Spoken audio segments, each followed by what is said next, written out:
Hello everyone, welcome to my Royal Family official channel. I hope everyone is having a wonderful day. Before we begin, please hit the subscribe button and give this video a thumbs up.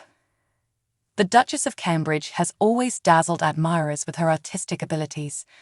Rather than employing a professional to take official shots, Kate frequently takes her own pictures of Prince George and Princess Charlotte.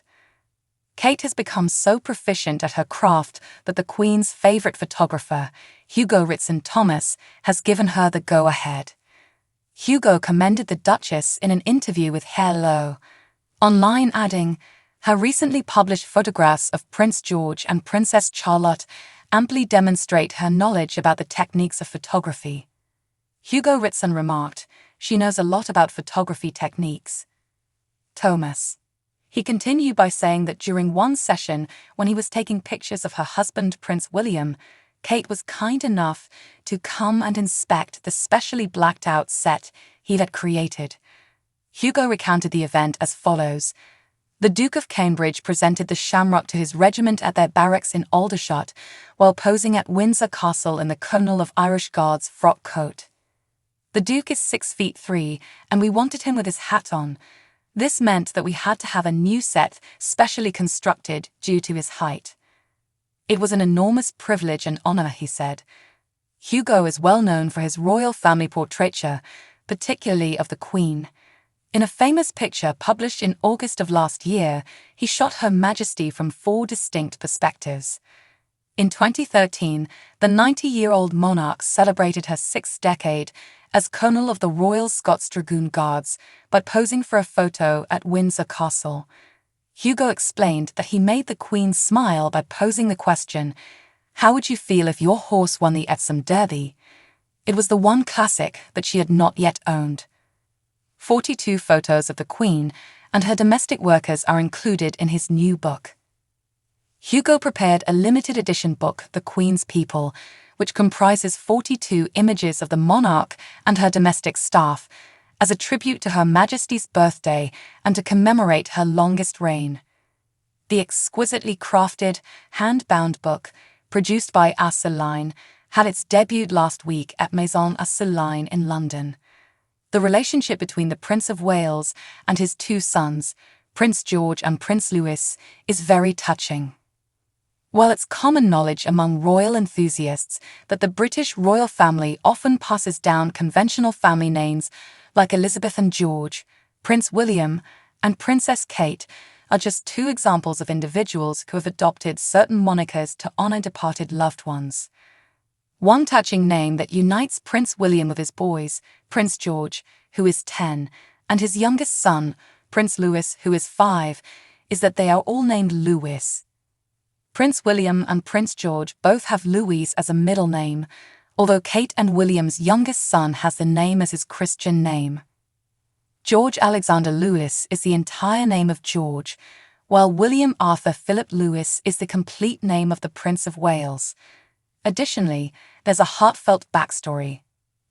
Louis is believed to be a customary homage to the late Duke's maternal grandfather, Prince Louis Alexander of Battenberg, and the late Prince Philip's uncle, Lord Louis Mountbatten. William's great-uncle, Lord Louis Mountbatten, was very close to his beloved father, King Charles. Furthermore, the two would address one another as honorary grandson and honorary grandfather, according to biographer Jonathan Dimbleby. He was a communications specialist who fought in both World Wars I and II. He was appointed Viceroy of India in 1947 to supervise the British withdrawal. Ultimately, he rose to the position of Chief of Staff for Defense until 1965, when he retired from the Navy. At the age of 79, he was cruelly killed by the IRA in August 1979, together with Lady Brabourne, a grandson Nicholas Brabourne, and a crew member named Paul Maxwell, who was 15 years old. According to the monarch, at the time, I could not imagine how we would come to terms with the anguish of such a deep loss since, for me, Lord Mountbatten represented the grandfather I never had. She was speaking about the death of Lord Louis in 2015.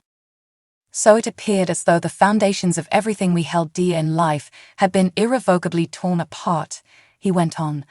But because of this horrible event, I have a deeper understanding of the suffering that so many people in these islands, regardless of their political, religious, or social background, go through. Princess Charlotte, the daughter of Prince William and Princess Kate, also has a notable name that honors important royal family members. In honor of the late Queen Elizabeth II, Charlotte's great-grandmother, and Diana, Princess of Wales, the grandmother she tragically never got to meet, her middle names are Elizabeth and Diana. According to a royal expert, Prince Harry is horribly stressed about his U.S. immigration application. Due to a legal lawsuit taken by the American conservative think tank, the Heritage Foundation, to get the official documents made public, the Duke of Sussex may be in legal hot water about his application for a U.S. visa. A judge supervising the case has decided that the visa application would be assessed in private, supporting their claims that the 39-year-old Duke either lied about his past drug usage on his visa application or has received special treatment from the U.S. government. 3 years after receiving a visa to live in the U.S., Harry caused a stir when he admitted to using narcotics, including cocaine, in his memoir Spare, which was published in 2023. The Department of Homeland Security declined to make the documents public due to privacy concerns, and the Heritage Foundation then filed a lawsuit to find out if Harry had lied on the application. Harry will be under pressure from the legal drama, according to royal expert and author Tom Quinn.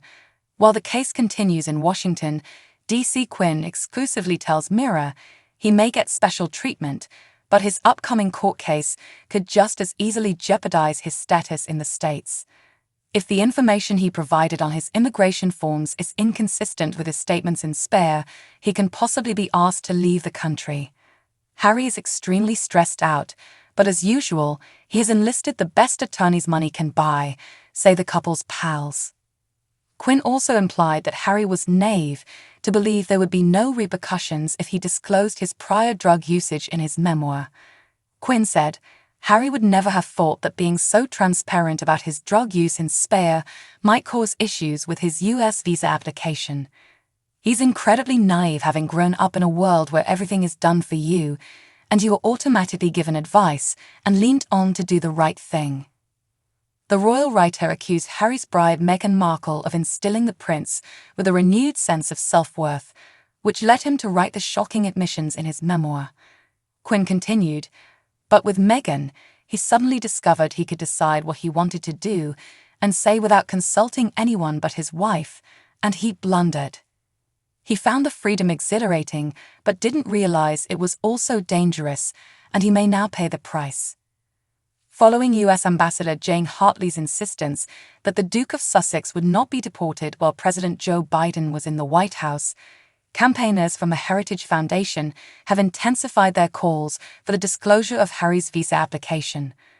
Following former President Donald Trump's declaration that he would deport Harry and any other person found to have lied on their visa application, she made these remarks.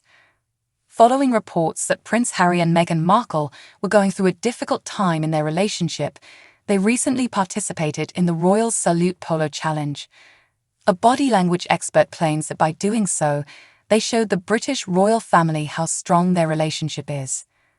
According to a body language specialist, Prince Harry and Meghan Markle are a couple. The Invictus Games, which the Duke of Sussex founded and sponsored in 2014, and where the ill, injured, and wounded veterans can take part in a sporting showcase, comes before the couple's appearance at the Royal Salute Polo Challenge.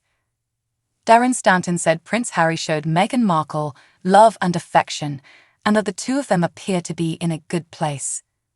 So what do you guys think about this update? Let me know in the comments below.